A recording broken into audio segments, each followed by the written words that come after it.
Okay, so welcome everyone to today's webinar on everyday digital tools for learning. We're so glad that you could join us today. I'd like to begin by acknowledging the traditional custodians of country throughout Australia and their connections to land, sea, and community, and pay my respects to elders past and present, and extend that respect to all Aboriginal and Torres Strait Islander people joining this webinar today. My name is Bree, and I'm joining today from the lands of the Murrumarang people on Yuin Nation. I do encourage you to share in the chat what lands you're joining from if you're aware. So whether you're joining us live or planning to watch the recording later, we're thrilled to have you here. Today's session is all about discovering the free technology that's already in your hands, built right into the phones and tablets you use every day, and learning how these simple tools can make a real difference in your child's learning journey. So we are very excited to have Dr. Samantha Hornery from Learning Links with us. And Sam brings over 20 years of experience in primary and special education, and she's passionate about helping every child find success. So she's going to be showing us some practical ways to use some of these features. And I'm going to stop talking because no one's here to hear me, they're here to hear you. So without further ado, I'm going to hand you over to Sam. Okay, look, I'm going to have some slides to keep me on time for you and to give you something to look at that is not my face. But more importantly, please use the chat. So if you've got questions, if I've gone too fast for you on anything, please just ask me a question and I will review. I'll run through that for you again. I promise this is not too overly technical. This really is about ways that you can be using technology at home in very simple tools, in the tools that we all have in our hands most of the time, to be able to support learning and engagement.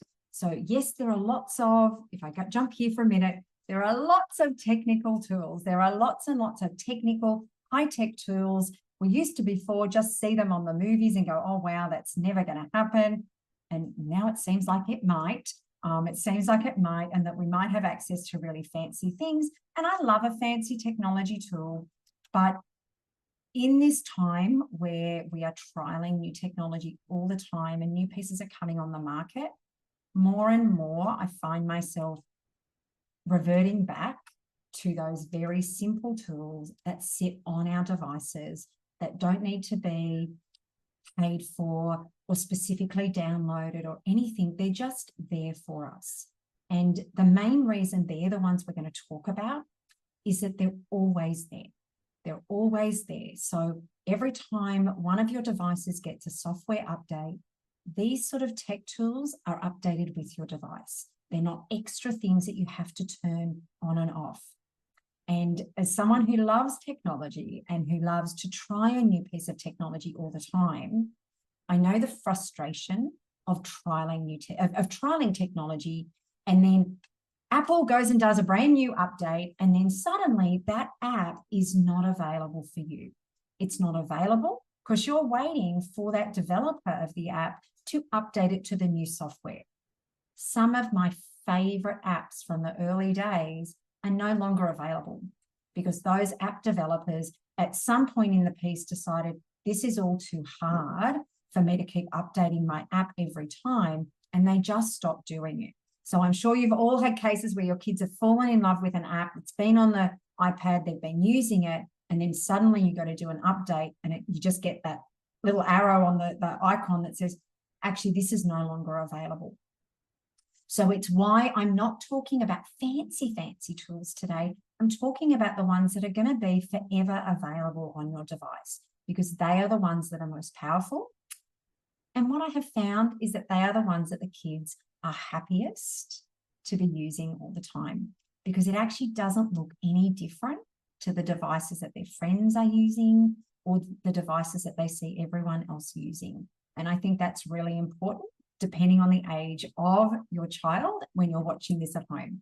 Generally, our younger children, if I take a leap and I be a little bit be a little bit generalist for a minute, that our younger children are often really happy to have something that looks a bit different to their peers and that looks a bit different, but you reach a point, it used to be high school, but now I feel like it's about year 4, you reach a point where they go, oh, no, I don't want my stuff to look any different to my friends.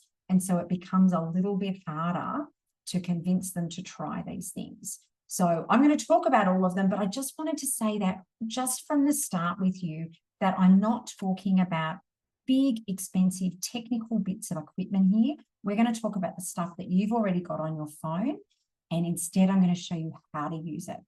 And what I should have said right at the beginning is that I am presenting here on Biddigal land today. Okay, let's start with the bit of technology that I think you are probably most familiar with just in your everyday life. This is about making any form of written communication possible. Now, your child might need this because their handwriting is not great. They might struggle to hold a pencil. They might still be learning how to form their letters. Your child might need this because their spelling is not so easy to read. Your child might also need this because executive function is not functioning as well as you would like. And so their executive function or their ability to plan means that they blurt out all this great idea for a story and then forget what it is they're going to write. So there can be lots of reasons why a pen and a piece of paper become really difficult. And this is where technology, I love all bits of technology, but this one would be my favorite. This is where technology can help your child every day at home. And when they're used to using it at home, then they can start to use this at school. This is speech to text. So sometimes you'll see this on a website where it just says S to T, but it means speech to text. I wanted to make sure you had both things. Speech to text is that technology where we speak words and they are translated to a written text. Now, speech to text is when your child speaks to you at home and you write down the things that they want to say so that they don't need to write it themselves. That requires no battery, no power, no upgrades. But speech to text is always also a piece of technology that we already have. This is your Siri on your Apple devices. This is Cortana on your Android devices. This is where we speak and the computer takes a record for us. I rely on Siri a lot, all day, to send text messages for me, to turn things on for me. But for your child, it means that they get to communicate in a written way, in a simpler way than when we ask them to write by hand. Now, there are bazillion different platforms, different devices with different operating systems that are available to turn this on.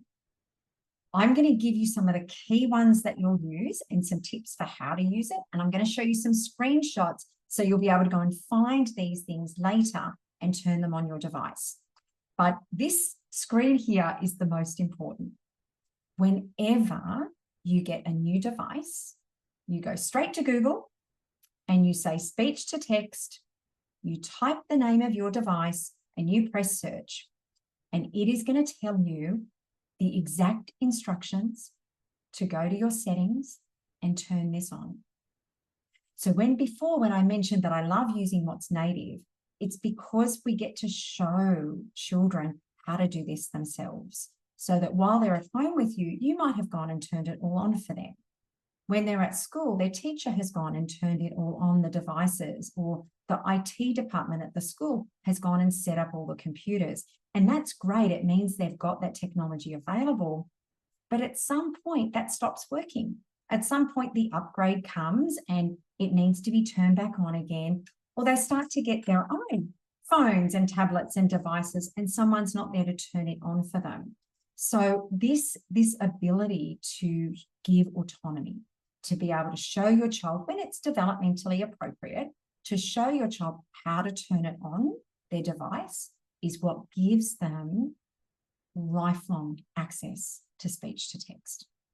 So that's the one you need for how to turn it on. But let me show you a few more things about this.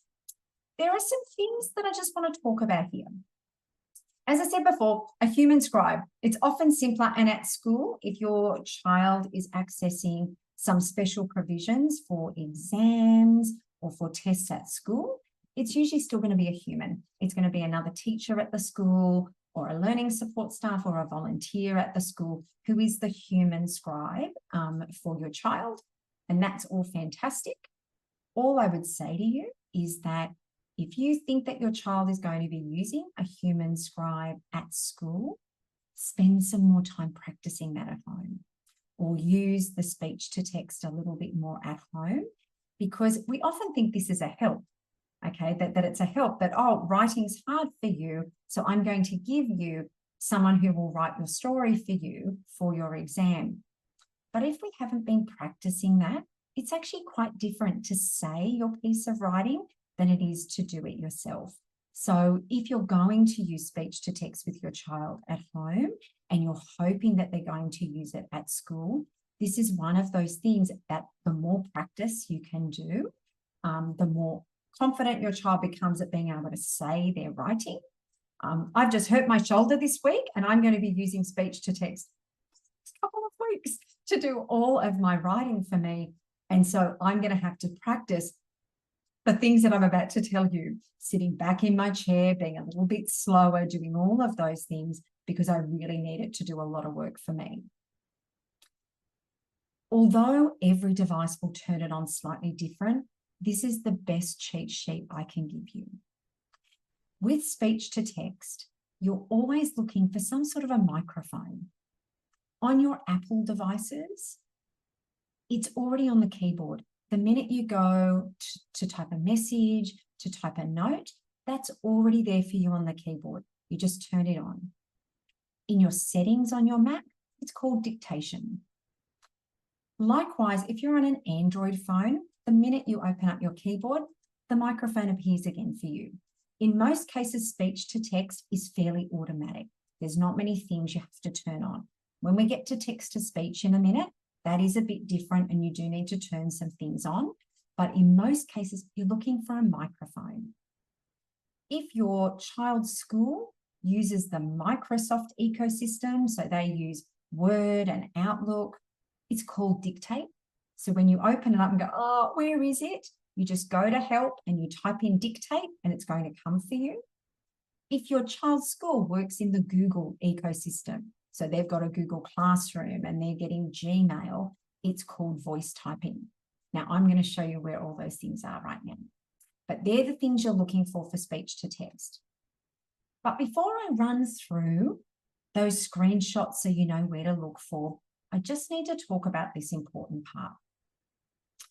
I have spent my whole career working in learning difficulties and advocating for supports in class to make sure that every child can learn.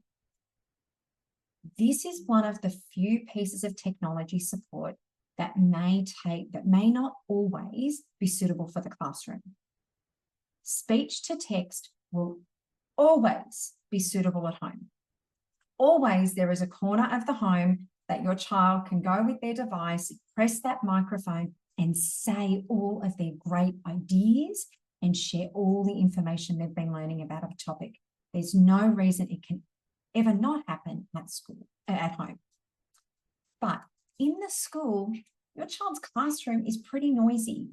It's pretty noisy, and there might be lots of children who need to use speech to text. There might not be a quiet corner in the room or a safe place for your child to use it. It is possible. So when I give talks to teachers, the things I suggest to teachers is that they can have a quieter corner of their room with lots of soft furnishings. That makes the sound a little bit clearer. That these headphones, so think of yourself as one of those telemarketers with the headphones that have got a little microphone. That makes it much more accurate at home, but definitely at school. And sometimes in class, your child might be able to write the bullet ideas or get some pictures of the things that they're wanting to talk about. And when they get home, they get their device, they press the microphone, and that first draft comes out for them so quickly. Everything else I'll talk about, fight tooth and nail to make sure it's happening at school. But this is one of the few things that many schools can make it work. But if your child is in a classroom that is just really loud, If your child's in a classroom that's on a major road and there's a truck going down there every few minutes, it is hard. So just be mindful of that. But the couple at the bottom are what I want to talk about before I show you. I'm going to race through a bunch of screenshots about where to look for it on your computer. Your child needs to be able to speak clearly if you're going to use technology supports to help them hear. So if they have a stutter, if their articulation is still poor, if you're working with a speech pathologist to improve the clarity of their speech, you might find that speech to text is more frustrating than helpful for them.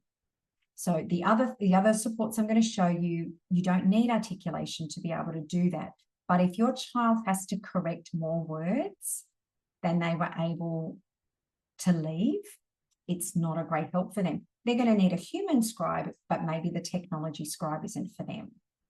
My biggest tip is the second bottom point here. When your child's going to use speech to text, tell them to read like a newsreader, to sit up a little bit in their seat, to take a deep breath before they talk, to read a bit slower. All of those things make speech to text work really well. Speech to text isn't perfect. It's not going to give you everything. You still have to edit some words, but I love technology, and this is my favorite. Kids who find the physical writing hard, their spelling hard, or have great ideas and can't remember them long enough to be able to write them down, they feel really crappy about themselves because the writing that they produce does not show what they've learned.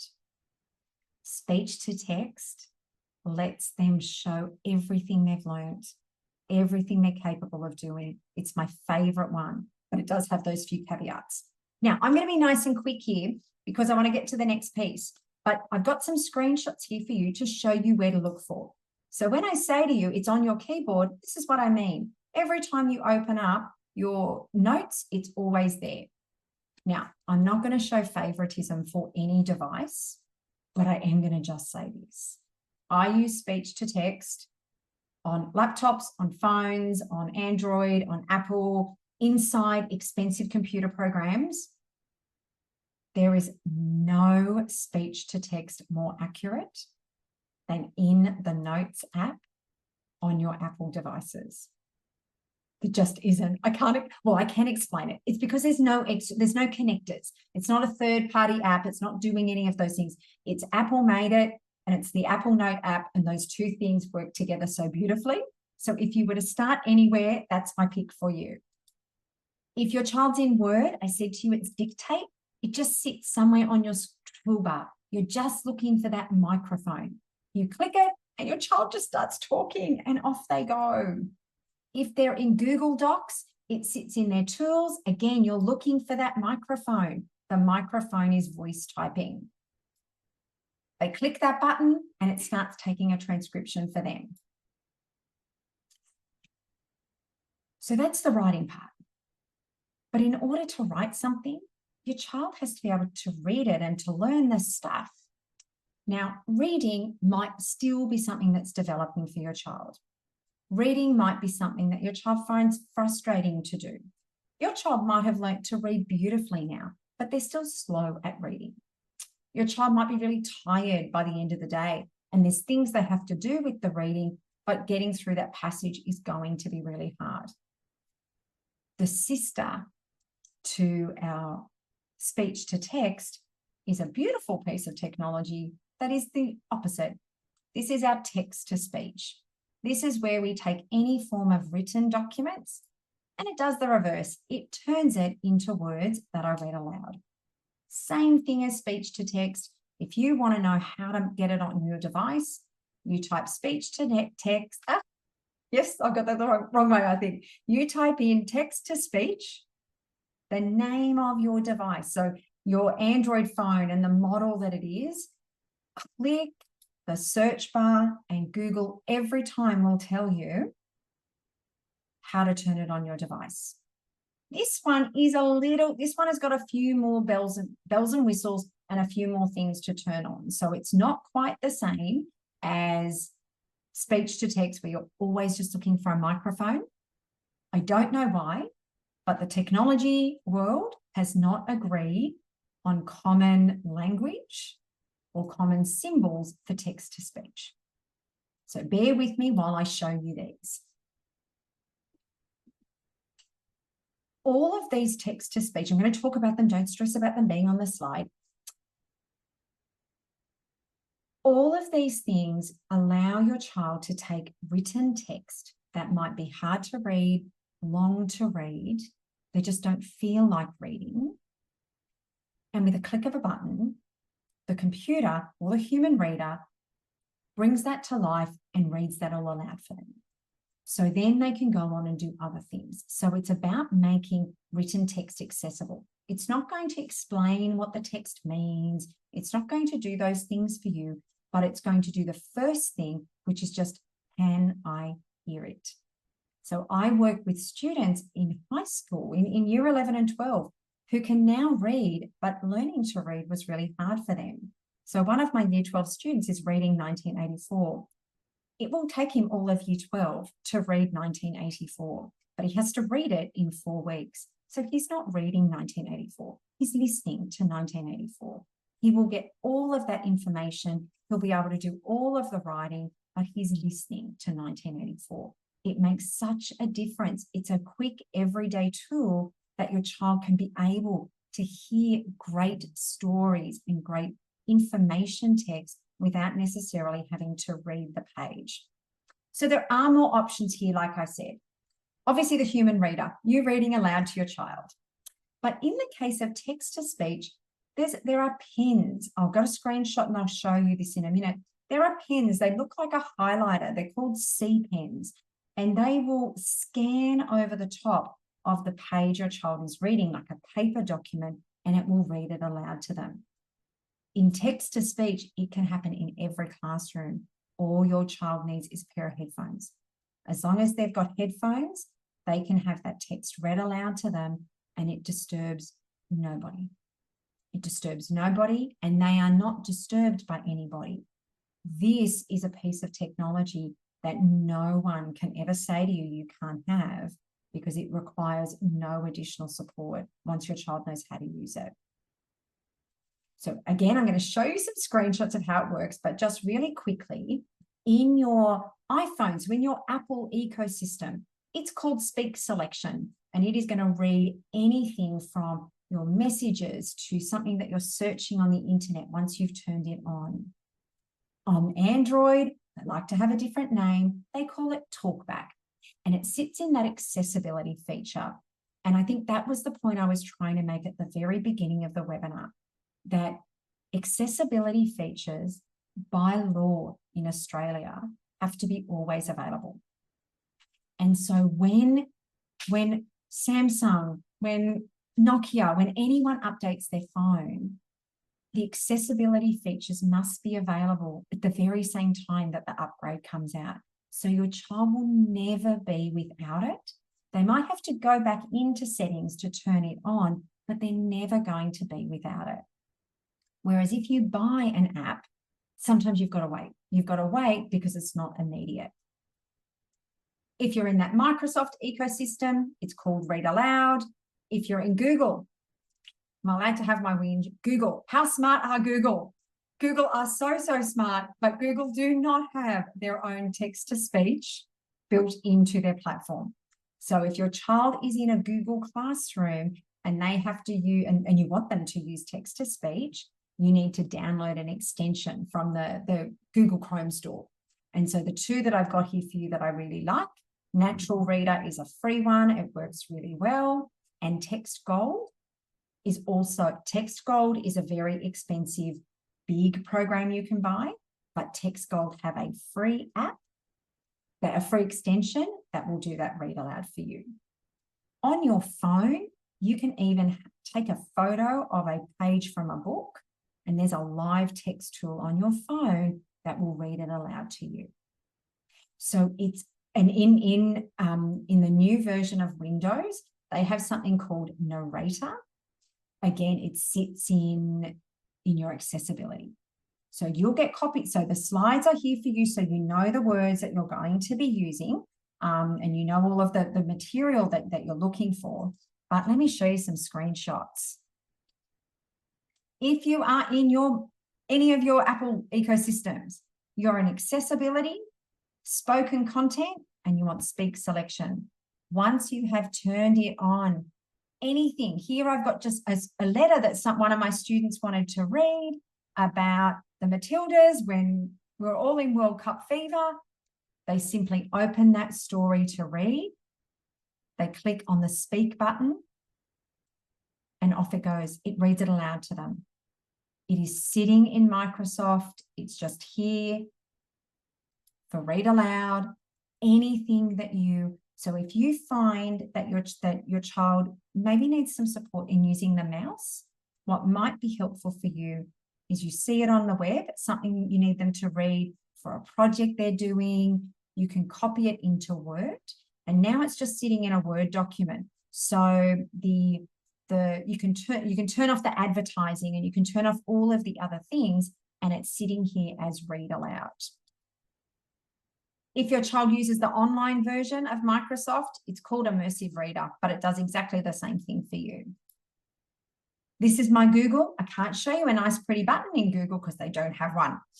But this is the app that you would download. This is what Natural Reader looks like. They can pick the person they want to hear. And this is what the toolbar, do I have an arrow on this one? No, I don't, because I added this the other day. So at the top of my Google screen here, this is what the Text Gold app looks like. So you'll see there's lots of things that are shaded out in very light gray here. If you had the paid app, if your child is at a Catholic school, particularly in Sydney, I think every Sydney Catholic school, this is already loaded onto your computers. So nothing will be lightly grayed out for you. But if you just downloaded the Read Aloud, the free extension I was talking about, all you're going to see is the play, the pause, and the stop button, because they've given you just that little bit for free. I'm going to get to your question in a second, Jamie. And this is the pen I was talking about. My pen I lent to a student, and so I don't have it here to put up in my screen for you. One of my kids are doing a trial run of it, but it's available. Look, the scanning pens are not my favorite because you need to power them up. If your child uses online, it doesn't work online. It's only for, kids who are heavily text-based or book-based at school. But if you're in New South Wales and your child needs that reading support, the scanning pens can be used as an adjustment in HSC if they've been using it at home. Your NDIS plans might allow you to access funding to be able to get a C pen so that you can use it. Jamie's question here is about at what grade would we start using assistive technology?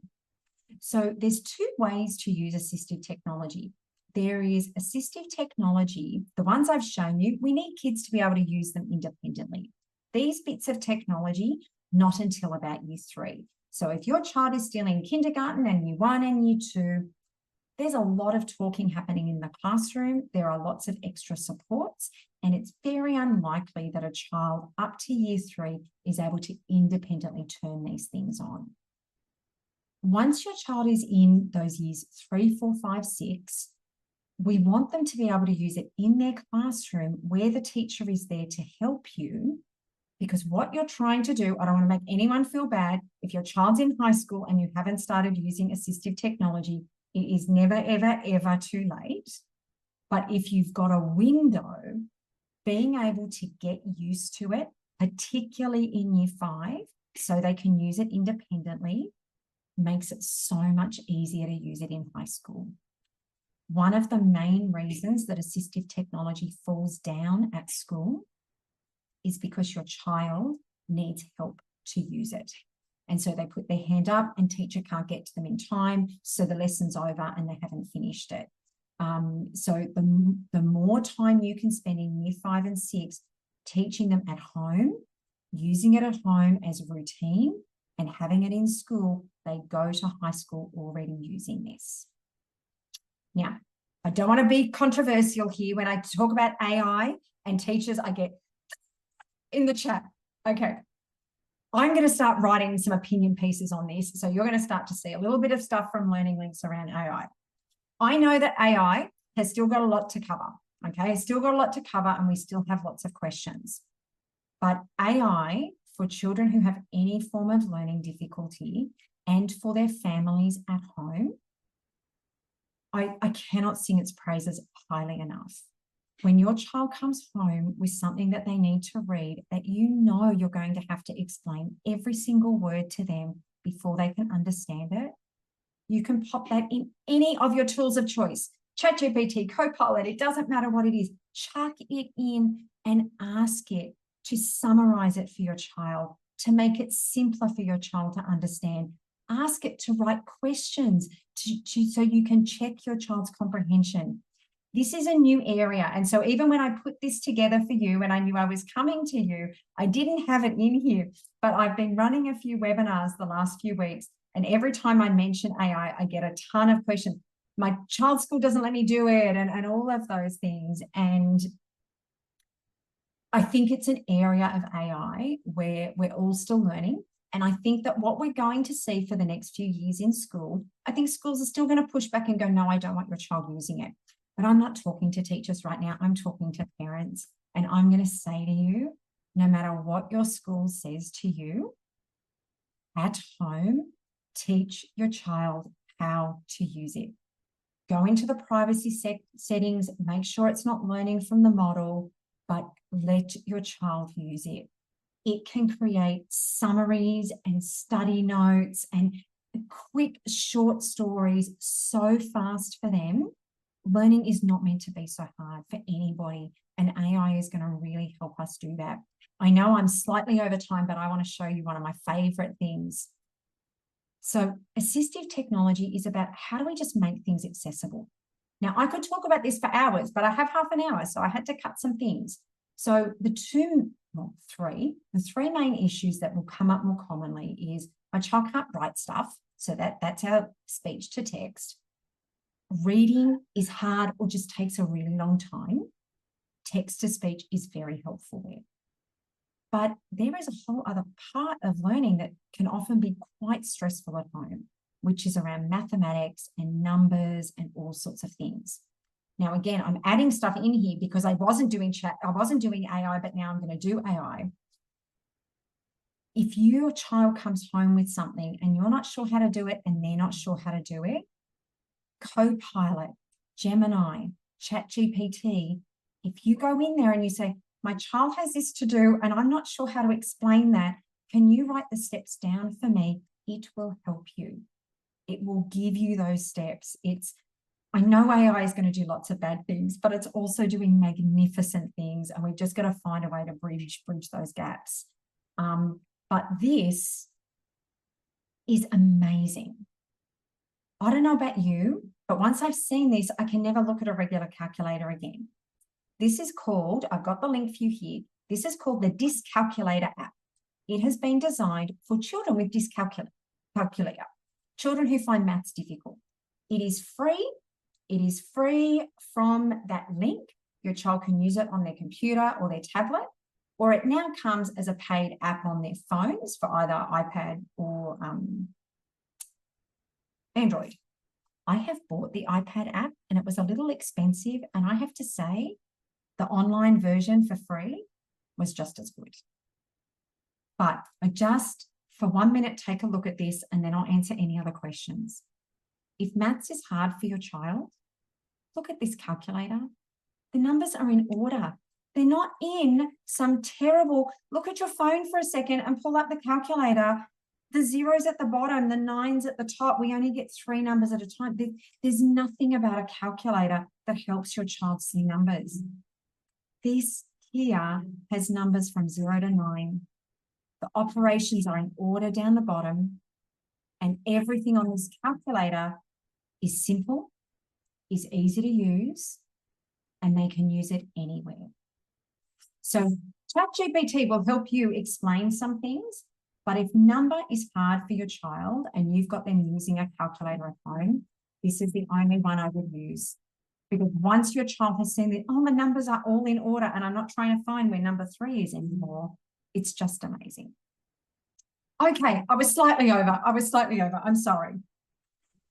Oh, that was great. I'm actually really excited. I actually have a question just around those C pen, like the scanning pens. Do they Bluetooth to headphones or Okay, so there are the C pen itself has you plug in. So the okay. C pen you plug in, but there are some new ones. So if you do a Google search and you do scanning pens, C pen will still come up first because it's the largest body here. But there are a couple of newer ones, and in some webinars I've done with teachers, they are finding some of the newer ones working better, which will and I think you'll find they will Bluetooth. Yeah. Oh, Um, the reason I ask is I'm just thinking hearing aids. A lot of hearing aids these days have Bluetooth capability. And I was like, oh, that would be a really great tool. It would be a great tool. And so so some of these devices can also be souped up. So I think children who are wearing hearing aids, it's worth having a discussion with the direct seller to go what else can be done. Because some of these sellers too are also part of the bodies who develop it. Yeah. And they sound great also for people that might have a vision impairment. And I feel like even for myself, sometimes I pick up something and the text is too small. I keep saying I've got to get my eyes tested. I haven't done it yet, but I'm like, even just to be able to scan something and get it read to you is incredible. There is a question from Sam in Yes. the chat as well. Oh, sorry, from Jamie in the chat. I'm going to get to that. I find the other thing, Brie, around that is the camera item. So when you are, I've got students who again find the text way too small, too complex to read. When you go and when you open up just your phone and you go photo, so I'm thinking like someone who can't read a menu, you're at a museum and you can't see what's there. When you take a photo of a face, nothing appears on your screen, just the face. When you go and you take your phone and you take a photo of written text, a little tiny box appears on your screen. That box is recognizing it as text. So that small text that you can't see, you can take a photo of that and it will recognize it as text and say it aloud. It's one of the fiddlier pieces, but if I'm looking at a child who would go to a museum visit and be unable to benefit from any of those things versus someone who just has a few extra clicks for the things they're most interested in, I know which one I take. Let me do Jamie's questions here. So Jamie's question is around those children who have those articulation difficulties and how you work with the speech to text. Jamie, it really is on a spectrum of difficulty.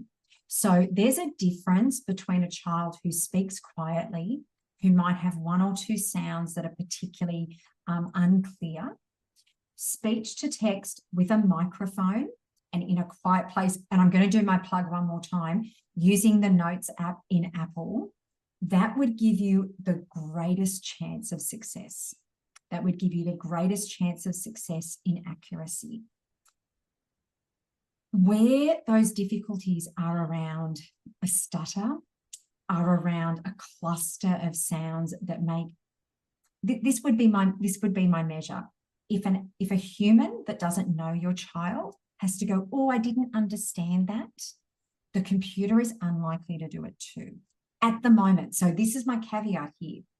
Right now, those language models are not really built on AI. They're a form of AI, speech to text, but they're not really drawing on that.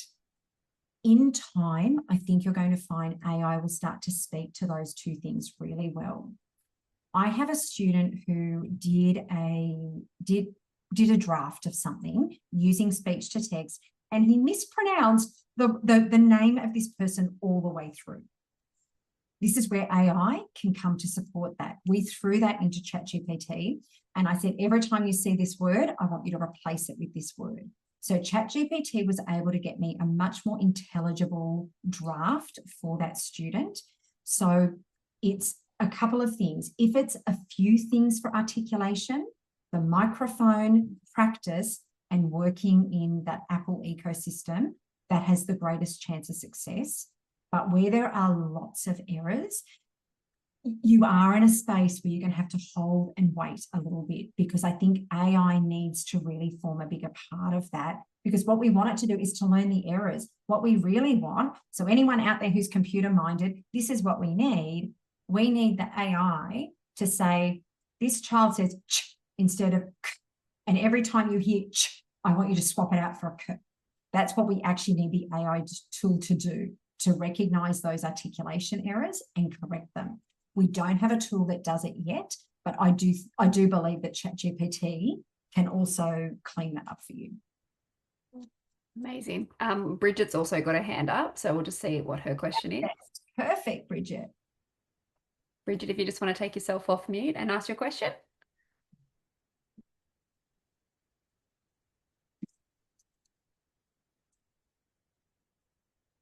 Can you hear us, Bridget?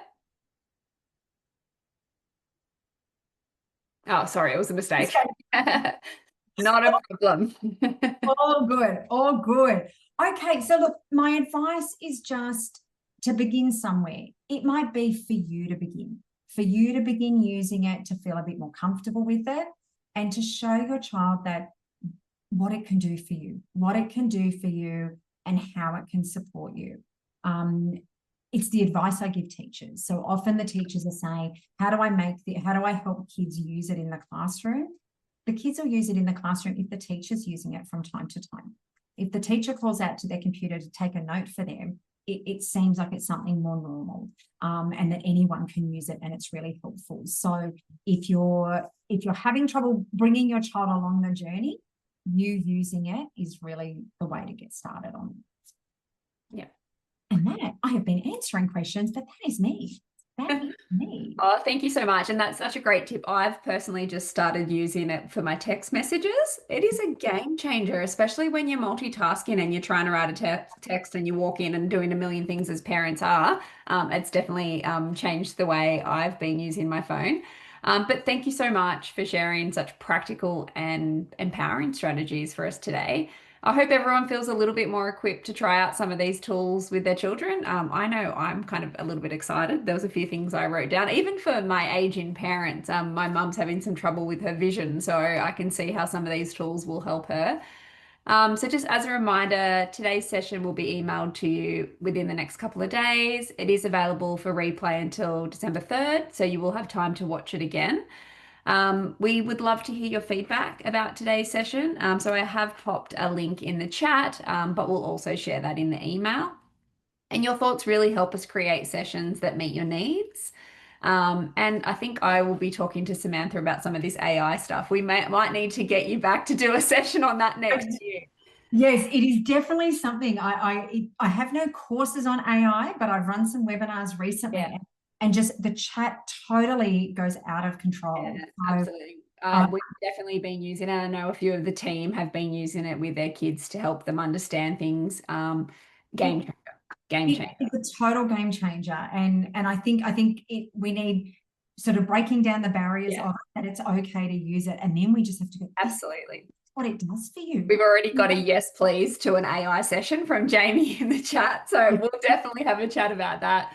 But yes, please stay in touch with Belongside. You can follow us on social media, Facebook, Instagram. Make sure you subscribe to our newsletter for regular updates. And hopefully one of those updates will be an AI session in term 1 next year. I just wanted to share about another webinar that is coming up with Belongside Families. It is happening on the 24th of November. It's around reframing behaviour. It is one of our autism webinars.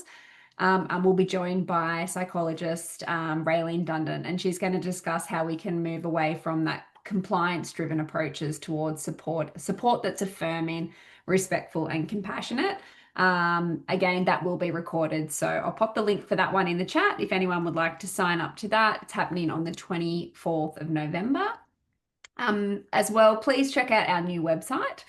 We've just launched phase 1 of our new website. So if you head to belongsidefamilies.org.au and head to the events page, you can see all of the free workshops, webinars, peer groups that are coming up. Samantha, I've learned so much today. I'm so excited and I'm looking forward to hopefully hearing from you again. But thank you to everyone for being here today. And yeah, it is important work supporting your children every day. And hopefully the tools that you've heard today just make that a little bit easier. So take care, everyone. Thank you again, Samantha, and we will hopefully see you all online soon. Thank you. Bye-bye. Bye. Thank you. Okay, so welcome everyone to today's webinar on everyday digital tools for learning. We're so glad that you could join us today. I'd like to begin by acknowledging the traditional custodians of country throughout Australia and their connections to land, sea and community, and pay my respects to elders past and present, and extend that respect to all Aboriginal and Torres Strait Islander people joining this webinar today. My name is Bree, and I'm joining today from the lands of the Murrumbidgee people on Yuin Nation. I do encourage you to share in the chat what lands you're joining from if you're aware. So whether you're joining us live or planning to watch the recording later, we're thrilled to have you here. Today's session is all about discovering the free technology that's already in your hands, built right into the phones and tablets you use every day, and learning how these simple tools can make a real difference in your child's learning journey. So we are very excited to have Dr. Samantha Hornery from Learning Links with us. And Sam brings over 20 years of experience in primary and special education, and she's passionate about helping every child find success. So she's going to be showing us some practical ways to use some of these features. And I'm going to stop talking because no one's here to hear me. They're here to hear you. So without further ado, I'm going to hand you over to Sam. Okay, look, I'm going to